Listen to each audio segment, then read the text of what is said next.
Bismillahirrahmanirrahim. Assalamualaikum warahmatullahi wabarakatuh. Alhamdulillahirabbil alamin. Segala puji adalah kita tujukan hanya milik Allah Subhanahu wa taala. Kita bersyukur pada Allah Subhanahu wa taala. Allah memberikan kita kesehatan, Allah memberikan kita kekuatan sehingga kita bisa mengikuti pembelajaran pada hari ini. Ya, kita akan belajar kembali setelah sepekan libur. Salah satu pembelajaran paling penting dalam hidup kalian, karena dengan mengetahui ilmu ini adalah jaminan kalian selamat di dunia dan juga akan hidup bahagia di akhirat nanti, yaitu pembelajaran agama Islam.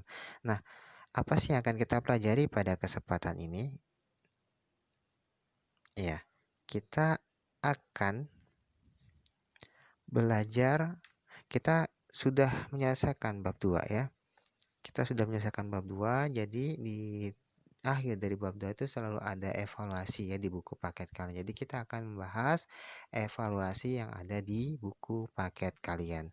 Kemudian yang kedua, setelah itu kita masuk ke bab 3. Jadi Mister akan berikan gambaran peta pembelajaran di bab 3. Kira-kira kita akan membahas apa sih di bab 3 ini? Sebagaimana Mister sudah dijelaskan bahwa kunci dari menguasai materi adalah kita pertama kali fokus pada peta pembelajarannya. Itu yang akan kita lakukan pada kesempatan kali ini. Kita dengan menyebut nama Allah, Bismillahirrahmanirrahim, kita mulai dengan membahas evaluasi. Oke, kita masuk pada evaluasi bab 2 di buku paket kalian ya. Yang pertama kali kita akan membahas pilihan ganda. Ada 10 soal di situ, kita akan mulai satu persatu dari soal yang pertama. Nah, di soal pertama ini berkaitan dengan definisi ya. Jadi ada 4 yang harus kalian pahami definisinya. Ada ikhtiar, ada optimis, ada tawakal, dan tambahan lagi ada pasrah. Kira-kira dari 4 hal ini yang manakah yang merupakan definisi dari soal di atas, yaitu sikap yang selalu berpengharapan baik dalam menghadapi segala hal. Kira-kira apa jawabannya? Ya, dengan mudah kita akan bisa menemukan bahwa jawabannya adalah optimis ya. Jawabannya adalah optimis. Oke, masuk ke soal yang kedua. Ini adalah definisi lagi ya. Definisi dari pilihannya ada 4. Kira-kira dari 4 pilihan ini mana yang merupakan pengertian dari soal yang ada di atasnya, yaitu tidak berdiam diri, kemudian aktif untuk menggapai apa yang dicita-citakan. Nah, itu adalah pengertian dari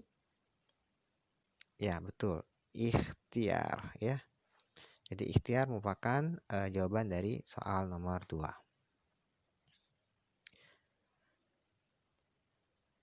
Kemudian kita masuk ke soal nomor 3. Sekali lagi ini adalah definisi ya. Definisi. Sikap pasrah berserah diri pada Allah, ini gampang sekali kita tahu dengan pasti bahwa jawabannya adalah tawakal ya. Oke, masuk ke soal nomor 4.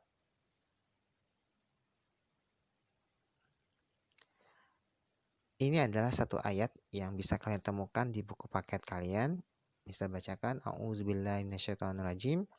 Innallaha, sesungguhnya Allah, la yughayyiru ma biqaumin, tidak akan mengubah keadaan satu kaum, hatta sehingga yughayyiru ma bi anfusihim, sehingga mereka mengubah diri mereka. Jadi kalian tidak akan pernah berubah nasibnya ya, kecuali kalian mengubah diri kalian gitu ya. Jadi ini menjelaskan tentang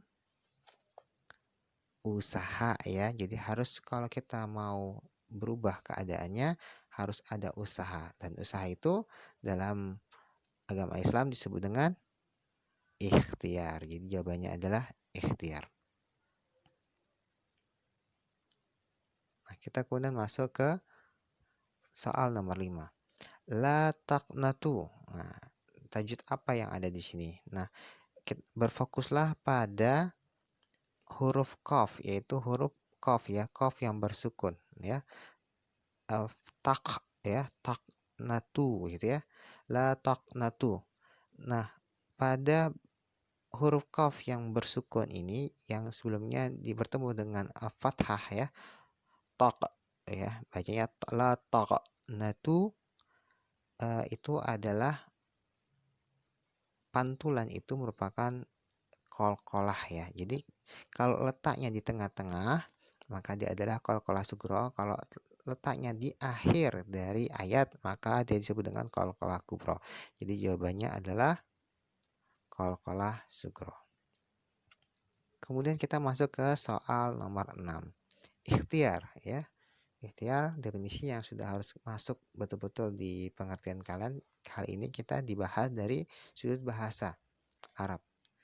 Ikhtiar itu berasal dari kata bahasa Arab mana? Apakah ikhtaro yakhtaru ikhtiron atau ikhtaro yakhtiru ikhtiaron atau ikhtaro yakhtaru ikhtiaron atau kharo yakharu khaironi. Ya. Jawabannya adalah bahwa ikhtiar itu berasal dari kata ya ikhtaro yakhtaru ikhtiaron. Kemudian kita masuk ke soal nomor 7. Ini kisah dari Nabi Ibrahim ya. Nabi Ibrahim salah satu mukjizatnya adalah dia dibakar oleh kaumnya dengan api yang sangat besar dan berhari-hari, namun Allah berfirman api itu menjadi dingin bagi Nabi Ibrahim. Nah, tapi bagaimana sikap Nabi Ibrahim ketika diuji dengan pembakaran itu? Ya, dia bertawakal dengan total. Jadi betul-betul berserah diri kepada Allah Subhanahu wa taala. Oke. Kemudian nomor 8. Sikap tawakal yang benar. Bagaimana sih tawakal yang benar itu? Apakah hanya menyerahkan semua urusan pada Allah? Ataukah hanya berdiam diri menunggu hasil? Ataukah hanya menunggu hasil dengan sabar? Ataukah ikhtiar sungguh-sungguh menyerahkan semua urusan pada Allah dan terus berdoa? Yang mana yang paling tepat sikap tawakalnya? Tentu saja kita tahu pasti bahwa segala bentuk tawakal itu diawali dengan ikhtiar lebih dahulu. Sehingga inilah jawaban yang tepat. Kemudian kita masuk ke soal nomor 9. Nah, ini Allah melarang manusia untuk berputus asa ya. Haram hukumnya berputus asa. Kenapa demikian? Sebab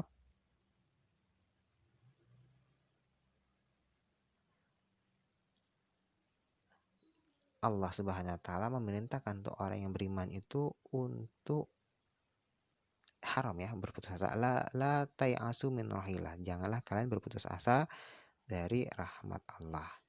Jadi biasanya orang yang berputus asa dari rahmat itu mudah depresi, mudah bunuh diri itu adalah perilaku orang-orang yang kufur kepada Allah, imannya kepada Allah tipis ya, dan juga mengabaikan ayat-ayat Allah. Sehingga nah, putus asa itu merupakan sifat dari orang kafir dan orang yang kufur, ingkar kepada Allah Subhanahu wa taala. Kita lanjut ke soal nomor 10. Gimana sih urutannya benar? Nah, ini soalnya gampang sekali. Tentu saja kita harus dimulai dengan sikap optimis dulu ya. Setelah optimis, kita berikhtiar. Setelah ikhtiar secara maksimal baru kita bertawakal. Sehingga jawabannya adalah yang ini ya. Dengan demikian, kita akan lanjut ke bagian yang berikutnya. Lanjutkan pembahasan kita evaluasi bagian B yaitu isian ya. Lengkapi perkataan berikut ini dengan benar.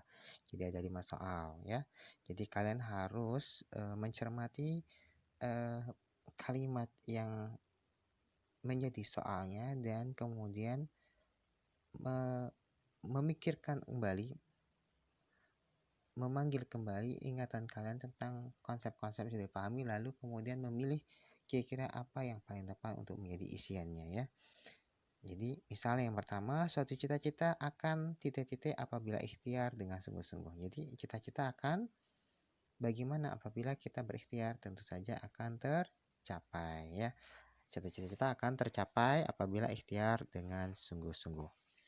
Kemudian yang kedua, ini bisa jadi tidak ada di buku ya. Jadi Mister bahas saja. Jadi ada pengertian bahasa, ada pengertian istilah qalqalah. Qalqalah itu apa ya? Tadi di soal pilihan ganda ada soal la taqnatu, itu adalah qalqalah sugro karena qaf bersukun dipantulkan suaranya tak ya, itu qalqalah sugro karena letaknya di tengah-tengah, kalau di akhir namanya qalqalah kubro. Nah, qalqalah itu artinya apa? Qalqalah itu artinya memantul ya. Itu adalah cara bahasa, qalqalah adalah memantul. Lalu apa dimaksud dengan memantul? Jadi bunyi dari huruf mati yang bersukun itu dipantulkan ya, dipantulkan. Seperti qaf tadi dipantulkan. Tok ya gitu. Jadi nah, nanti berkaitan dengan soal nomor 3. Jadi pertama nomor 2 tadi qalqalah artinya memantul. Secara istilah pengertiannya adalah memantulkan huruf qalqalah. Ya, memantulkan huruf qalqalah yaitu huruf yang bersukun gitu ya. Nah, huruf qalqalah nomor 3 terdiri dari 4 saja, hanya 4, yaitu qatbu jadin. Qatbu jadin itu huruf qaf,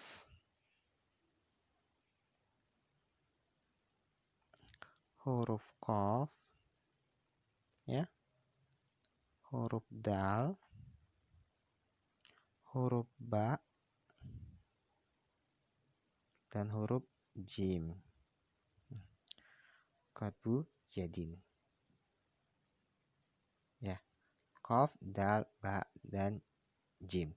Jadi kalau keempat huruf ini kita temukan dalam kondisi bersukun gitu ya.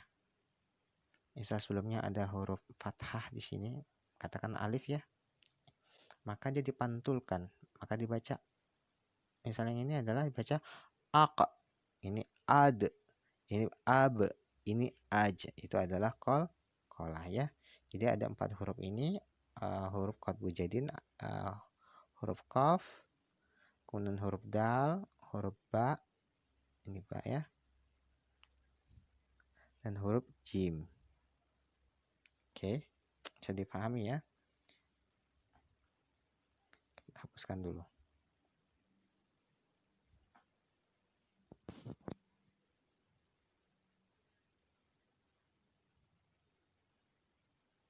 Oke, nomor 4. Sikap optimis. Kalau kita optimis akan memberikan manusia semangat dalam menjalani kehidupan. Oke ya. Kemudian nomor 5, hasil yang didapatkan titik-titik pada kesungguhan ikhtiar sesuai ya. Sesuai pada kesungguhan ikhtiarnya. Kalau kita usahanya 5 ya insya Allah hasil yang kita dapat 5 juga atau bahkan lebih gitu. Kalau usaha yang kita lakukan hanya 0 ya sudah tidak ada hasil apapun yang kita dapatkan. Jadi setara dengan hasil setara dengan ikhtiar usahanya ya. Itu yang B. Kemudian kita masuk ke bagian yang C. Yang C ini adalah benar dan salah. Kita tinggal memilih benar atau salah. Manusia harus selalu pesimis. Nah, jelas ini salah ya. Optimis akan nomor 2, optimis akan memberikan kekuatan bagi manusia untuk menjalani kehidupan. Setuju? Ya, setuju. Berarti benar. Nomor 3, manusia bisa sukses hanya dengan bersikap optimis. Tentu saja ini benar karena lawannya adalah bersikap pesimis ya. Kemudian nomor 4, putus asa atau pesimis akan menyebabkan kegagalan. Kalian itu berlatih tanding lari, tapi sebelum lari sudah nggak yakin akan menang. Tentu saja pasti tidak akan pernah menang gitu ya. Kemudian nomor 5, pesimis merupakan sikap yang sangat tidak dianjurkan. Iya, haram ya pesimis dalam Islam.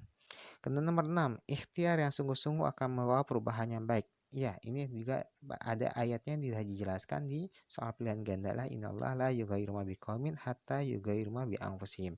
Jadi kalau mau berubah nasib keadaannya ya berusaha gitu ya. Jadi betul ya. Nomor 7, agar cita-cita tercapai manusia harus memaksakan kehendak. Apakah harus begitu? Tentu saja tidak. Berarti ini salah. Kemudian yang ke-8, tawakal adalah menyerahkan semua urusan kepada Allah. Benar ya? Selesai kita berikhtiar, kita menyerahkan urusan kita pada Allah Subhanahu wa taala. Dah. Kemudian 9, setelah ikhtiar dengan sungguh-sungguh manusia tidak boleh tawakal. Ini tentu saja sih jawabannya salah ya. Kemudian nomor 10, Allah menyukai orang yang tawakal padanya walaupun meninggalkan kewajiban. Nah, catatan di meninggalkan kewajiban ini adalah keliru. Berarti salah. Untuk yang D ini, saya serahkan jawabannya pada kalian semua. Ini adalah satu yang perlu kalian usahakan sendiri jawabannya, karena semua pertanyaan-pertanyaan ini bisa kalian temukan jawabannya baik di buku maupun jawabannya bisa ketemukan dengan mencari sumber informasi lain ya. Insya Allah semuanya bisa dijawab dengan baik dan benar. Dengan demikian kita sudah menyelesaikan evaluasi kita dari buku paket dari bab 2. Sehingga saya harapkan sebenarnya konsep ini konsep yang sederhana, tapi butuh pemahaman yang mendalam, dan insya Allah bisa kalian kuasai kalau kalian sungguh-sungguh mempelajarinya dan menguasainya. Kita akan lanjutkan dengan bab 3. Kita akan melihat apa sih yang akan kita pelajari di bab 3. Oke, baik. Sekarang kita akan masuk ke bab 3. Jadi kalau kalian buka buku kalian bab 3 di halaman 36, di bagian awal dari bab itu akan ada peta konsep. Nah, kita akan membahas peta konsep. Peta konsep adalah, jadi begini, kalau kalian mau menuju, katakan Bedugul, kalian tidak pernah melakukan naik kendaraan sendiri menuju Bedugul, kalian tidak tahu jalannya, maka hal yang pertama kali kalian lihat adalah peta ya. Dengan peta itu kalian punya gambaran. Oh, ternyata kita harus lewat sini, dari sini lewat sini, dari sini lewat sini, lewat sini, hingga kita akan sampai. Kira-kira perjalanannya akan makan waktu sekian lama kalau kita pakai kendaraan motor atau kendaraan mobil. Nah, peta konsep itu adalah membantu kita untuk melihat gambaran keseluruhan gitu ya. Jadi ibaratnya kalian tinggal di Pulau Bali gitu ya. Tapi gimana sih Pulau Bali itu? Nah, kalau kalian terbang ke atas dengan helikopter katakan, maka kalian akan melihat Pulau Bali secara keseluruhan. Oh, ternyata bentuk Pulau Bali ini seperti ini. Oh, ternyata Kute, Sanur, kemudian Singaraja, dan lainnya bentuknya seperti itu. Jadi itu adalah peta. Dengan peta itu kita melihat jauh dari atas, menerawang, sehingga kita bisa langsung menangkap secara keseluruhan gitu ya. Oh, ini. Oh, ternyata hubungan ini, materi ini hubungannya dengan yang ini. Yang ini hubungannya dengan ini. Sehingga kalau peta konsep ini ada di dalam benak kalian, maka akan jauh lebih mudah untuk menguasai materi-materi yang ada di pembelajaran apapun ya. Dan kali ini kita belajar tentang materi yang ada di pelajaran agama. Nah, sebagaimana kalian lihat, coba lihat.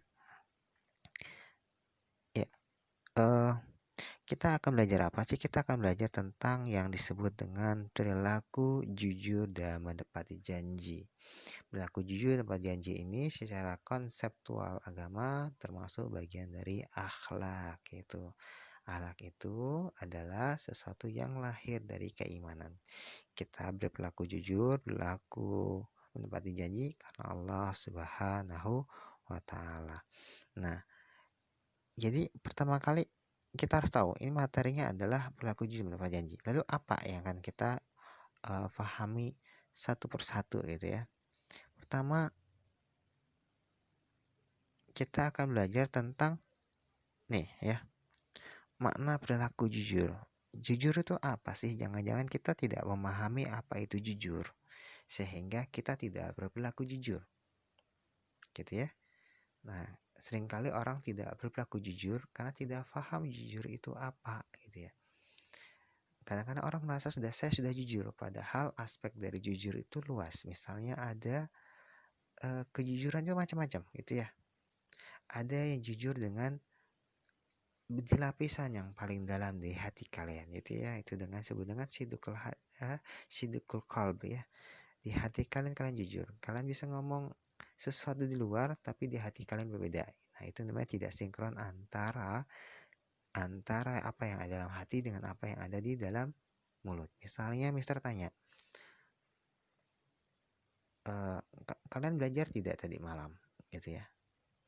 Kalian akan jawab, mungkin ada yang menjawab belajar, padahal sesungguhnya kalian tidak belajar. Jadi ada pertentangan antara apa yang ada di hati kalian dengan apa yang keluar di lisan kalian, itu namanya tidak jujur. Nah, Allah Subhanahu wa taala bisa menilai langsung apa yang ada di dalam hati kalian.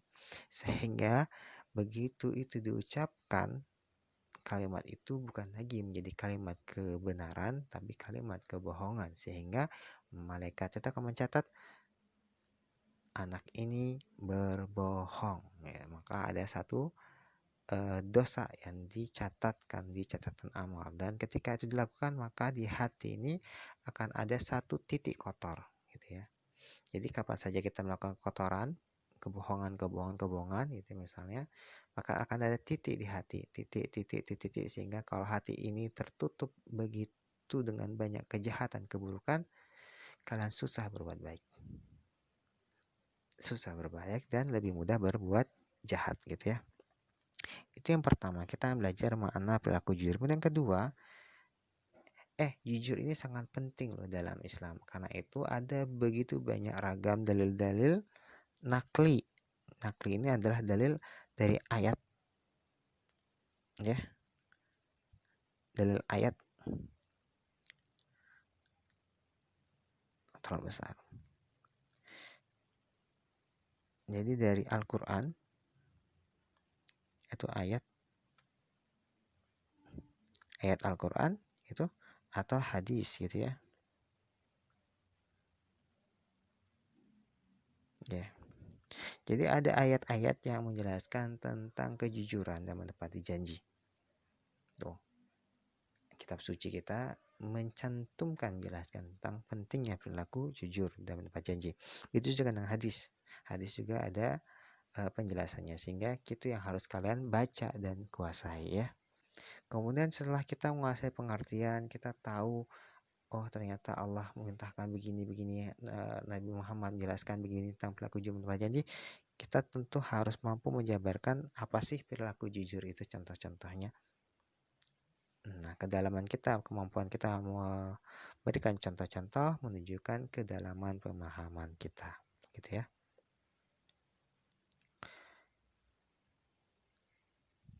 Kemudian berikutnya, menepati janji, gitu ya.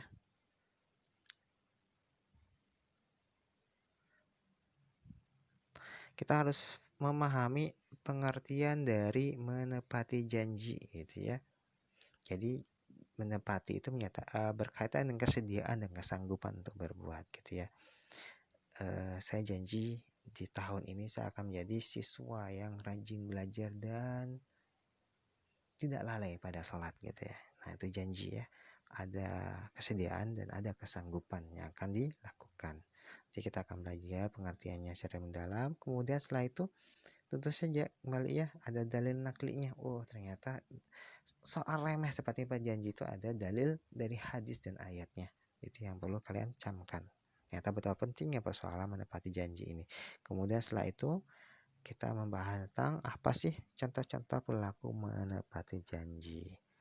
Baik anak-anak sekalian, itulah gambaran dari peta konsep bab 3. Jadi kita akan belajar tentang hal ini ya.